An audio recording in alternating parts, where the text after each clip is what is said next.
प्रधानमंत्री नरेंद्र मोदी ने 13वें ब्रिक्स सम्मेलन को संबोधित किया। इसमें सभी ब्रिक्स देशों के राष्ट्राध्यक्ष वर्चुअली जुड़े। प्रधानमंत्री ने इसमें संसाधनों के साझा इस्तेमाल पर जोर दिया, साथ ही आतंकवाद के खिलाफ मिलकर लड़ने की बात भी कही। पीएम मोदी ने इस मौके पर कहा, भारत की अध्यक्षता के दौरान हमें सभी ब्रिक्स पार्टनर से भरपूर सहयोग मिला है। इसके लिए मैं आप सभी का आभारी हूं। 1.5 दशक में ब्रिक्स ने कई उपलब्धियां हासिल की है। आज हम विश्व की प्रभावकारी आवाज हैं। विकासशील देशों की प्राथमिकताओं पर ध्यान देने के लिए ये मंच उपयोगी हो रहा है। प्रधानमंत्री नरेंद्र मोदी ने यह भी कहा कि आतंकवाद के खिलाफ हमें मिलकर लड़ने की जरूरत है। साथ ही उन्होंने संसाधनों के साझा इस्तेमाल पर भी जोर दिया। इस शिखर सम्मेलन में चीन के राष्ट्रपति, रूस के राष्ट्रपति, दक्षिण अफ्रीका के राष्ट्रपति भी मौजूद रहे और इसके साथ ही ब्राजील के राष्ट्रपति भी शामिल हुए। ब्रिक्स सम्मेलन में रूस के राष्ट्रपति ने अफगानिस्तान संकट के लिए अमेरिकी सेनाओं के हटने को जिम्मेदार ठहराया। उन्होंने कहा कि अमेरिका और उसके सहयोगियों के अफगानिस्तान से जाने की वजह से यह नया संकट खड़ा हुआ है। केंद्रीय गृह मंत्री अमित शाह ने जम्मू कश्मीर की सुरक्षा और विकास कार्यों का जायजा लिया। केंद्र और केंद्र शासित प्रदेश के शीर्ष अधिकारियों और प्रशासन के साथ उनकी बैठक ऐसे वक्त पर हुई है जब 2 दिन पहले तालिबान ने अफगानिस्तान में नई अंतरिम सरकार के गठन का ऐलान किया है। राजस्थान के बाड़मेर में हाईवे पर बने देश के पहले एयर स्ट्रिप का उद्घाटन किया गया। इस हवाई पट्टी का उद्घाटन हरक्यूलिस की इमरजेंसी लैंडिंग ड्रिल से हुआ है। जिस दौरान ये इमरजेंसी लैंडिंग ड्रिल हुआ, उस दौरान हरक्यूलिस विमान में रक्षा मंत्री राजनाथ सिंह, सड़क परिवहन मंत्री नितिन गडकरी और प्रमुख रक्षा अध्यक्ष जनरल बिपिन रावत भी सवार थे। इमरजेंसी लैंडिंग फील्ड का उद्घाटन करते हुए रक्षा मंत्री राजनाथ सिंह ने कहा कि अंतर्राष्ट्रीय बॉर्डर से कुछ ही कदम दूर इस प्रकार के इमरजेंसी लैंडिंग फील्ड का तैयार होना सिद्ध करता है कि भारत अपनी एकता, संप्रभुता और अखंडता की रक्षा के लिए सदैव तैयार है। भारत के अंदर किसी भी चुनौती का सामना करने की क्षमता है। प्रधानमंत्री नरेंद्र मोदी ने आज अपने आवास पर भारत के पैरालंपिक दल से मुलाकात की और उन्हें सम्मानित भी किया। उस दौरान खिलाड़ियों ने उन्हें अपने हस्ताक्षर वाला एक स्टोल भी भेंट किया। भारतीय पैरा एथलीट 5 स्वर्ण, 8 रजत और 6 कांस्य समेत 19 पदक जीतकर टोक्यो से लौटे हैं, जो अब तक भारत का सर्वश्रेष्ठ प्रदर्शन है। चुनाव आयोग ने 6 राज्यसभा सीटों के लिए उपचुनाव की तारीखों का ऐलान कर दिया है, जिसमें तमिलनाडु की 2 और पश्चिम बंगाल, असम, महाराष्ट्र और मध्य प्रदेश में एक सीट शामिल है। इन सीटों पर 4 अक्टूबर को मतदान होना है। कांग्रेस नेता राहुल गांधी आज त्रिकुटा पहाड़ी पर स्थित माता वैष्णो देवी के मंदिर जाकर के पूजा अर्चना करने के लिए पहुंचे। कांग्रेस नेता करीब 1 बजे जम्मू पहुंचे, जहां उनका पार्टी नेताओं ने स्वागत किया। उन्होंने कहा कि मैं यहां माता की पूजन के लिए आया हूं, मैं यहां राजनीतिक टिप्पणी नहीं करूंगा। यूपी विधानसभा चुनाव से पहले सियासी माहौल काफी गर्म हो चला है। कांग्रेस महासचिव प्रियंका गांधी 10 सितंबर को लखनऊ दौरे पर आ रही है। इस दौरान वो उत्तर प्रदेश विधानसभा चुनाव की तैयारियों को लेकर कई बैठकें करेंगी। हिमाचल प्रदेश के धर्मशाला और चंबा जिले में शाम करीब 7 बजे भूकंप के झटके महसूस किए गए हैं। 1 मिनट के अंदर 2 जिलों में लोगों ने झटके महसूस किए। धर्मशाला में रिक्टर स्केल पर भूकंप की तीव्रता 3.9 मापी गई है। फिलहाल जानमाल के नुकसान की सूचना नहीं है। स्वास्थ्य मंत्रालय ने बताया है कि देश में अभी भी कोरोना की तीसरी लहर के बीच में है और ऐसे में हमें कोविड प्रोटोकॉल का पूरा पालन करना होगा। केंद्रीय स्वास्थ्य सचिव राजेश भूषण ने बताया कि देश के कुल केस में पिछले 1 सप्ताह में करीब 70% मामले केरल से आए हैं। उन्होंने बताया कि देश के 38 जिले ऐसे हैं जहां अभी भी 100 से अधिक केसेस आ रहे हैं। स्वास्थ्य मंत्रालय ने यह भी जानकारी दी है कि देश में वैक्सीनेशन का आंकड़ा 72 करोड़ को पार कर गया। 18 साल से अधिक उम्र के करीबन 58% लोगों को सिंगल डोज लग चुका है। इसे 100% पर ले जाना जरूरी है। ये हर्ड इम्यूनिटी के लिए भी आवश्यक है। हमें इसका ध्यान रखना है कि वैक्सीनेशन से कोई भी ना छूटे। वैक्सीन का पहला डोज लगने के बाद मौत की संभावना 96.6% तक कम हो जाती है। वहीं दूसरे डोज के बाद आशंका 97.5% तक कम हो जाती है। सरकार ने जानकारी सार्वजनिक की है। स्वास्थ्य मंत्रालय की तरफ से बताया गया है कि जानकारी अप्रैल से अगस्त के बीच डेटा पर हुई रिसर्च के आधार पर जारी की गई है। भारत और इंग्लैंड के बीच कल यानी 10 सितंबर से मैनचेस्टर में 5 मैचों की टेस्ट सीरीज का अंतिम मुकाबला खेला जाना है। 5वें टेस्ट के शुरू होने से ठीक 1 दिन पहले टीम इंडिया को बड़ा झटका लगा है। दरअसल भारतीय टीम का एक और स्पोर्ट्स स्टाफ कोरोना पॉजिटिव मिला है। इसके बाद टीम इंडिया की आज की ट्रेनिंग रद्द कर दी गई और खिलाड़ियों को होटल के कमरे में जाने के लिए कहा गया था। साल 2021-22 के लिए आयकर रिटर्न भरने की अंतिम तिथि 31 दिसंबर तक बढ़ा दी गई है। केंद्र प्रत्यक्ष कर बोर्ड ने आज ये फैसला लिया। पहले 30 सितंबर तक आरटीआर फाइल करने की आखिरी तारीख थी। केंद्रीय शिक्षा मंत्री ने साल 2021 की national institutional ranking framework ranking जारी कर दी है। आईआईटी मद्रास को पहला स्थान मिला है। इस साल टॉप रिसर्च इंस्टीट्यूट्स की कैटेगरी भी शामिल की गई है। सिमी के बाद अब मध्य प्रदेश में कट्टरवादी संगठन पॉपुलर फ्रंट ऑफ इंडिया का खतरा बढ़ता जा रहा है। इंटेलिजेंस की रिपोर्ट में इस बात का खुलासा हुआ है। सरकार तमाम इनपुट और एविडेंस के आधार पर अब इस संगठन पर बैन लगाने की तैयारी कर रही है। सरकार के निर्देश पर एक स्पेशल टीम इस पूरे मामले की जांच कर रही है और उस पर नजर रख रही है। रिपोर्ट में यह भी बताया गया है कि प्रदेश में पीएफआई के 650 से ज्यादा सदस्य सक्रिय हैं और ये संख्या तेजी से बढ़ रही है। इस संगठन को लेकर जब जांच की गई तो पता चला कि इसके सिमी से भी कनेक्शन है। इस संगठन का इंदौर, उज्जैन, खंडवा, बुरहानपुर, रतलाम समेत प्रदेश के कई जिलों में नेटवर्क फैला है। मध्य प्रदेश में बीजेपी के जनप्रतिनिधियों को प्रदेश प्रभारी मुरलीधर राव ने 2 टूक कह दिया है। उन्होंने कहा है कि जो लोग बीजेपी की टिकट पर 3 बार, 4 बार, 5 बार सांसद और विधायक रह चुके हैं, उसके बाद भी वो कहते हैं कि उन्हें मौका नहीं मिला, तो इससे बड़ा नालायक कोई नहीं होगा। उन्हें मौका मिलना भी नहीं चाहिए। 10 सितंबर को छत्तीसगढ़ बीजेपी के संगठन की एक अहम और बड़ी बैठक होने जा रही है। रायपुर के कुशाभाऊ ठाकरे प्रदेश कार्यालय में आयोजित बैठक में बड़े पदाधिकारी समेत सभी जिला और मोर्चा प्रकोष्ठ के अध्यक्षों को बुलाया गया है। बैठक में प्रदेश सरकार के खिलाफ बड़ा आंदोलन करने की रणनीति पर चर्चा हो सकती है। शंकराचार्य स्वरूपानंद सरस्वती के 98वें जन्म उत्सव कार्यक्रम में शामिल होने के लिए कमलनाथ और दिग्विजय सिंह नरसिंहपुर पहुंचे, जहां उन्होंने शंकराचार्य का आशीर्वाद लिया। इस दौरान पूर्व सीएम कमलनाथ ने कहा कि वो विश्व की सबसे आध्यात्मिक शक्ति से आशीर्वाद लेने आए हैं। मध्य प्रदेश में मूंग खरीदी अब 15 सितंबर तक जारी रहेगी। वहीं केंद्र सरकार ने भी रबी साल 2022-23 की फसलों के समर्थन मूल्य में बढ़ोतरी कर दी है। मध्य प्रदेश सरकार ने समर्थन मूल्य में वृद्धि को लेकर केंद्रीय कृषि मंत्री नरेंद्र सिंह तोमर को पत्र लिखा था, जिसे मानते हुए मंत्री ने समर्थन मूल्य में बढ़ोतरी कर दी है। भोपाल के बैरागढ़ सिविल अस्पताल में स्वास्थ्य मंत्री प्रभुराम और विधायक रामेश्वर शर्मा ने ऑक्सीजन प्लांट का लोकार्पण किया। कोरोना की दूसरी लहर के दौरान ऑक्सीजन की जरूरत को देखते हुए विश्व फाउंडेशन ने स्वास्थ्य विभाग को 2 प्लांट डोनेट किए थे, जिसका लोकार्पण किया गया। बलरामपुर के सामरी विधायक चिंतामणि महाराज ने राजपुर वन परिक्षेत्र के हाथी प्रभावित इलाकों का दौरा किया। इस दौरान उन्होंने हाथी प्रभावित ग्रामीणों से मुलाकात कर उनका हालचाल भी जाना। बता दें कि हाथियों के हमले से दुप्पी गांव में 2 मवेशियों की मौत हो गई है। खरोरा के युवक कांग्रेस महासचिव रविंदर बबलू भाटिया का निष्कासन रद्द कर दिया गया है। पार्टी विरोधी गतिविधियों में लिप्त रहने का आरोप लगने के बाद जिला कांग्रेस अध्यक्ष उदयराम वर्मा ने उन्हें 6 साल के लिए निष्कासित किया था। निष्कासन रद्द होने के बाद युवक कांग्रेसियों में खुशी और उत्साह देखी गई। भोपाल में बीजेपी प्रदेश अध्यक्ष वीडी शर्मा ने गणेश महोत्सव के लिए स्ट्रीट वेंडर से गणेश जी की प्रतिमा खरीदी। इस दौरान वीडी शर्मा ने छोटे दुकानदारों से मूर्ति खरीदने की अपील की। वीडी शर्मा ने कहा कि राज्य सरकार और केंद्र सरकार ने कोरोना काल में स्ट्रीट वेंडर की काफी मदद की है।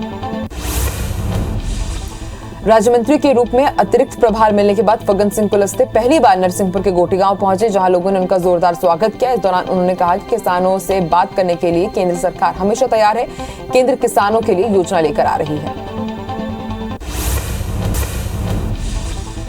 विदिशा के रघुवंशी समाज ने रघुवंशी धर्मशाला में एक बैठक आयोजित की, जिसमें समाज को ओबीसी वर्ग में शामिल करने की मांग को लेकर चर्चा की गई। इसके बाद रघुवंशी समाज ने रैली निकाली, जो कलेक्ट्रेट पहुंची, जहां समाज के लोगों ने डिप्टी कलेक्टर को सीएम के नाम ज्ञापन सौंपा और अपनी मांग दोहराई। धमतरी में धर्म सेना के कार्यकर्ताओं ने गौ तस्करी में शामिल मुख्य आरोपियों की गिरफ्तारी की मांग को लेकर अर्जुनी थाने का घेराव कर दिया, साथ ही जमकर नारेबाजी की। इस दौरान पुलिस ने आरोपियों की गिरफ्तारी होने की बात कार्यकर्ताओं को बताई, जिसके बाद मामला शांत हुआ। सीहोर की बुधनी में रहने वाले संजू चौहान के खिलाफ कार्रवाई की मांग को लेकर जेएस कार्यकर्ता बैतूल पहुंचे, जहां उन्होंने संजू चौहान और उसके साथियों के खिलाफ एफआईआर दर्ज करने की मांग की है। कार्यकर्ताओं का आरोप है कि संजू चौहान और उसके साथियों ने 3 युवतियों के साथ दुष्कर्म किया था। साउंड और डीजे एसोसिएशन ने अपनी मांगों को लेकर बिलासपुर सांसद अरुण सेराव और कलेक्ट्रेट का घेराव किया। इस दौरान एसोसिएशन ने शर्तों के साथ डीजे संचालन की अनुमति मांगी। एसोसिएशन ने कहा है कि कोरोना के चलते वेबसाइट ठप है, जिसकी वजह से उनके सामने रोजी रोटी की समस्या खड़ी हो गई है। बलरामपुर के महंगाई गांव में ग्रामीणों ने बिजली समस्या को लेकर राजपुर विद्युत विभाग कार्यालय का घेराव किया। ग्रामीणों का कहना है कि 3 महीने से उनके गांव में लाइट नहीं है, जिसकी वजह से उन्हें अंधेरे में जीवन यापन करना पड़ रहा है, जिसकी कई बार उन्होंने शिकायत की, लेकिन उसके बाद भी हल नहीं निकला। कांकेर के अंतिम छोर में बसे 58 गांव को नारायणपुर जिले में शामिल करने की मांग को लेकर ग्रामीण अनिश्चितकालीन धरने पर बैठ गए हैं। ग्रामीणों का कहना है कि गांव को नारायणपुर जिले में सम्मिलित करने के लिए वो साल 2007 से मांग कर रहे हैं, लेकिन सरकार इस तरफ ध्यान नहीं दे रही है। होशंगाबाद के विधायक प्रेम शंकर वर्मा के भांजे राजेंद्र कुमार ने अपने जन्मदिन पर तलवार से केक काटा। इसके बाद हवाई फायर करने की कोशिश की, लेकिन गोली नहीं चलने पर एक समर्थक ने उससे पिस्तौल ली और फायरिंग कर दी। इसका वीडियो राजेंद्र ने खुद एफबी में पोस्ट किया है, जिसे लेकर एसपी ने जांच के आदेश दिए हैं। बिलासपुर हाईकोर्ट ने कोरोना से मृत वकीलों के परिजन को मुआवजा नहीं मिलने के मामले में विधि सचिव को फिर से निर्देश दिया है। कोर्ट ने शपथ पत्र पर वो तारीख बताने के निर्देश दिए हैं जिस दिन तक 69 लोगों को बकाया भुगतान कर दिया जाएगा। इससे संबंधित 2 और मामलों पर 13 सितंबर को एक साथ सुनवाई की जाएगी। परित्यक्ता महिलाओं और बच्चों के मामले में दायर जनहित याचिका पर बिलासपुर हाईकोर्ट ने सुनवाई की। इस दौरान कोर्ट ने याचिकाकर्ता को रिमाइंडर पेश करने के लिए भी 2 हफ्ते का समय दिया है। वहीं शासन ने अपना जवाब पेश कर दिया है। मामले की अगली सुनवाई सितंबर के आखिरी हफ्ते में होगी। जांजगीर चांपा में नाबालिग से दुष्कर्म करने वाले आरोपी को स्पेशल फास्ट ट्रैक कोर्ट ने 20 साल कठोर कारावास की सजा सुनाई है। 6 अगस्त को हसौद में आरोपी ईश्वर साहू नाबालिग को चॉकलेट खिलाने के बहाने अपने साथ ले गया था, जहां उसने दुकान के ऊपर दुष्कर्म की वारदात को अंजाम दिया। इंदौर के नामी 5 स्टार रेडिसन ब्लू होटल में FSSAI की टीम को दूषित सामग्री मिली है। दरअसल टीम होटल में निरीक्षण करने के लिए पहुंची थी, जहां टीम को होटल के किचन में दूषित और एक्सपायरी खाद्य सामग्री मिली। फिलहाल सभी दूषित सामान को नष्ट करा दिया गया है। जल्द ही होटल को नोटिस भी दिया जाएगा। इंदौर के भंवरकुआ इलाके के एक होटल को जिला प्रशासन और पुलिस प्रशासन की टीम ने संयुक्त रूप से सील कर दिया है। टीम का कहना है कि 24 आवर्स होटल में रुकने वाले गेस्ट का वेरिफिकेशन नहीं लिया जा रहा था। टीम ने होटल संचालक से बीते 2 महीने का डाटा मांगा, लेकिन वो नहीं दिखा पाए, जिसके बाद ये कार्रवाई की गई। कटनी के आबकारी विभाग ने 5 देशी और 3 अंग्रेजी शराब दुकान पर कार्रवाई की है। साथ ही दुकानों के लाइसेंस को 3 दिन के लिए रद्द कर दिया गया है। आबकारी अधिकारी ने बताया कि इन शराब दुकानों से प्रिंट मूल्य से ज्यादा कीमत पर बेची जा रही थी। वहीं दुकानों में रेट लिस्ट भी नहीं थी। साथ ही कई अनियमितताएं पाई गई। सरगुजा के मछली नदी में बहने से 3 साल की बच्ची की मौत हो गई है। पुलिस के मुताबिक बच्ची की मां नदी पार करके राशन लेने गई थी, जिसे देखकर बच्ची भी नदी पार करने लगी और तेज बहाव के कारण नदी में बह गई। शव को पोस्टमार्टम के लिए भेज दिया गया है। मुरैना के करजौनी गांव में के युवक को चंबल नदी में डूबे 24 घंटे से ज्यादा का वक्त हो चुका है, लेकिन पुलिस अभी तक उसकी लाश का पता नहीं लगा सकी है। मौके पर मौजूद लोगों का कहना है कि मगरमच्छ ने युवक को खा लिया। हालांकि SDRF की टीम बुधवार से लगातार उसकी खोज कर रही है। ग्वालियर के डबरा उपजेल में बंद विचाराधीन कैदी ने बैरक के बाथरूम में फांसी लगाकर आत्महत्या कर ली है। कैदी हत्या के मामले में जेल में बंद था। वहीं मामले में लापरवाही बरतने पर जेल प्रहरी धर्मेंद्र जाटव को सस्पेंड कर दिया गया है। जेल प्रशासन और मजिस्ट्रेट मामले की जांच कर रहे हैं। जांजगीर चांपा के पामगढ़ थाना क्षेत्र में एक वकील पर चाकू से हमला करने वाले आरोपी ने जहर का सेवन कर खुदकुशी कर ली है। आरोपी रेशमलाल कश्यप ने खुदकुशी क्यों की, अभी स्पष्ट नहीं हो पाया। फिलहाल पुलिस ने शव को पोस्टमार्टम के लिए भेज दिया है। जांच शुरू कर दी गई है। सागर में एक महिला ने भरे बाजार में अपने पति की पिटाई कर दी, जिसका वीडियो सोशल मीडिया पर जमकर वायरल हो रहा है। पुलिस के मुताबिक दोनों के बीच कोर्ट में विवाद चल रहा था। इसी बात को लेकर कहासुनी हुई और भरे बाजार में महिला ने अपने पति को चप्पल से पिटाई कर दी। उज्जैन के नानाखेड़ा थाना क्षेत्र के अंतर्गत संचालित एक मॉल में बीते दिनों ही चोरी का पुलिस ने खुलासा कर दिया। एसपी सत्येंद्र कुमार शुक्ल के मुताबिक सुपरवाइजर ने ही अपने साथी के साथ मिलकर चोरी की वारदात को अंजाम दिया था, फिर खुद फरियादी बनकर इसकी शिकायत भी कराई थी। कोरबा में थाने से महज 200 मीटर दूर स्थित संसार साड़ी दुकान में अज्ञात चोरों ने धावा बोल दिया और वहां से बड़े पैमाने पर साड़ी, जींस समेत बच्चों के कपड़े लेकर फरार हो गए। साड़ी दुकान के मालिक प्रदीप अग्रवाल की सूचना पर पुलिस ने अज्ञात के खिलाफ केस दर्ज कर उसकी तलाश शुरू कर दी है। कोरबा के कटघोरा पुलिस ने धनराज से बड़ी मात्रा में कबाड़ बरामद किया है। मामले में एक आरोपी की गिरफ्तारी भी हुई है। पुलिस के मुताबिक आरोपी विजय कुमार ने अपने दोस्तों के साथ मिलकर NTPC से 18 लोहे के पाइप चोरी की थी और अपने हिस्से की 10 पाइप को धनराज में छुपा दिया था। रीवा के अमेया में रहने वाले एक आदतन अपराधी ने अपने जन्मदिन के दिन हवाई फायरिंग की, जिसका वीडियो सोशल मीडिया पर शेयर किया गया, जिसके बाद मामले में संज्ञान लेते हुए पुलिस ने आरोपी को गिरफ्तार कर लिया है। साथ ही उसके पास एक पिस्तौल बरामद की गई है। दतिया में अवैध शराब के खिलाफ कार्रवाई जारी है। इस कड़ी में आबकारी विभाग और पुलिस ने प्रकाश नगर कंजरडेरा में छापेमारी की, जहां से 6 आरोपियों को गिरफ्तार किया गया है। साथ ही 5000 लीटर लहान और 80 बल्क लीटर हाथ भट्टी शराब को मौके पर नष्ट किया गया, जब्त सामानों की कीमत 2 लाख आंकी गई है। उज्जैन पुलिस ने क्रिकेट में सट्टा लगाते हुए 2 आरोपियों को गिरफ्तार किया है। साथ ही उनके पास से 2 लैपटॉप, 7 मोबाइल, 5000 रुपए कैश भी बरामद किए गए हैं। मामले में 3 फरार आरोपियों की तलाश की जा रही है। एसपी के मुताबिक मुखबिर की सूचना के आधार पर पुलिस ने कार्रवाई की है। भोपाल के हनुमानगंज पुलिस ने चेकिंग के दौरान एक युवक के पास से 10 लाख रुपए बरामद किए हैं। पकड़ाए गए युवक का नाम फलाराम बताया जा रहा है, जो किसी कमल नाम के व्यापारी से रुपए लेकर दिनेश प्रजापति को देने के लिए जा रहा था। पुलिस को शक है कि ये रुपए हवाला कारोबार से जुड़े हो सकते हैं, जिसे लेकर पूछताछ की जा रही है। बलरामपुर की रामचंद्र पुलिस ने कट्टे की नोक पर लूटपाट करने वाले पूर्व नक्सली सहयोगी को झारखंड से गिरफ्तार किया है। रामचंद्रपुर टीआई ने बताया कि आरोपी गुलाब लगातार नक्सलियों के संपर्क में था, जिसने 2 महीने पहले रामचंद्रपुर में कट्टे की नोक पर लूट की वारदात को अंजाम दिया था। शाजापुर के टुकराना में 8 सितंबर की देर रात घर में घुसकर आरोपियों ने महिला का अपहरण कर लिया था। मामले में पुलिस ने महिला के पहले पति समेत 4 लोगों को गिरफ्तार किया गया है। महिला ने 2 महीने पहले दूसरी शादी की थी, जिससे नाराज पहले पति ने ससुराल पहुंचकर उसके ससुर और पति के साथ मारपीट की और महिला को अपने साथ ले गए।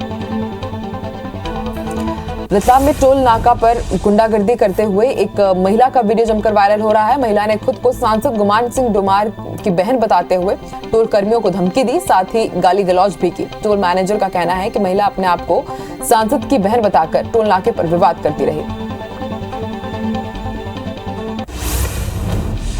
जबलपुर के खिरवा बंधा गांव में पुरानी रंजिश के चलते 2 पक्षों के 30 से 35 लोग आपस में भिड़ गए। इस दौरान दोनों पक्षों में जमकर मारपीट हुई, जिसमें कई लोग घायल हो गए हैं, जिन्हें मेडिकल अस्पताल में भर्ती कराया गया है। मामले में सिहोरा पुलिस ने दोनों पक्षों के 41 लोगों के खिलाफ केस दर्ज किया है।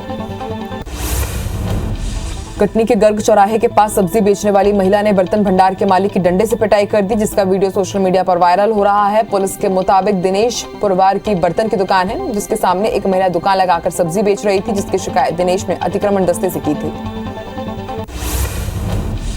उज्जैन के प्रगति नगर में रहने वाले दंपति के बीच किसी बात को लेकर विवाद हो गया, जो इतना बड़ा कि युवक अपनी पत्नी को मारते हुए मोहल्ले के चौराहे तक ले गया, जिसका वीडियो सोशल मीडिया पर वायरल हो रहा है। वहीं पीड़िता ने थाने पहुंचकर पति के खिलाफ मारपीट की शिकायत दर्ज कराई है। चित्रकूट के छिंद गांव के ग्रामीणों ने गांव की 10 एकड़ जमीन को अवैध रूप से रजिस्ट्री कर बेचने का आरोप लगाया है। ग्रामीणों के मुताबिक फॉरेस्ट विभाग ने जमीन का जिम्मा गांव के ही एक बुजुर्ग ग्रामीण को दिया था, जिसने पंचायत के बिना जानकारी के साल 2010 में जमीन को 2 लोगों को बेच दिया। राजनांदगांव की वंशिका पांडे ने इंडियन आर्मी में चयन के लिए ऑल इंडिया रैंकिंग में 3रा स्थान हासिल किया है। वंशिका के थल सेना में लेफ्टिनेंट पद पर चयन होने से उनके घर में बधाई देने वालों का तांता लगा हुआ है। जिला कांग्रेस कमेटी के अध्यक्ष कुलबीर ने भी गुलदस्ता देकर उन्हें बधाई दी। अंबिकापुर में गणेश उत्सव की तैयारियां शुरू हो चुकी है। आज मूर्ति लेने वालों की भारी भीड़ भी देखने को मिली। इस बार सीमित आकार की मूर्ति ही पंडालों में रखने के निर्देश दिए गए हैं। 2 सालों से मूर्तिकार कोविड काल की मार झेल रहे हैं। ऐसे में इस बार भी उन्होंने कम ही मूर्तियां बनाई थी। विदिशा के कई हिस्सों में बीते 2 दिनों से बारिश हो रही है, जिससे संजय सागर बांध का जलस्तर अचानक बढ़ गया है, जिसकी वजह से डैम के 4 गेट खोलने पड़े हैं। रात भर हुई बारिश के चलते बांध का जलस्तर बढ़ गया। वहीं डैम के गेट खोले जाने के बाद प्रशासन ने निचली बस्तियों को हाई अलर्ट पर रखा है। खरोरा में डेंगू ने नगर प्रशासन की चिंता बढ़ा दी है। बीते दिन वार्ड नंबर 9 से एक मरीज रायपुर से ठीक होकर लौटा। इसके बाद नगर प्रशासन की ओर से सभी वार्डों में दवा का छिड़काव किया जा रहा है। साथ ही मुनादी करवाकर साफ सफाई रखने की सलाह दी जा रही है।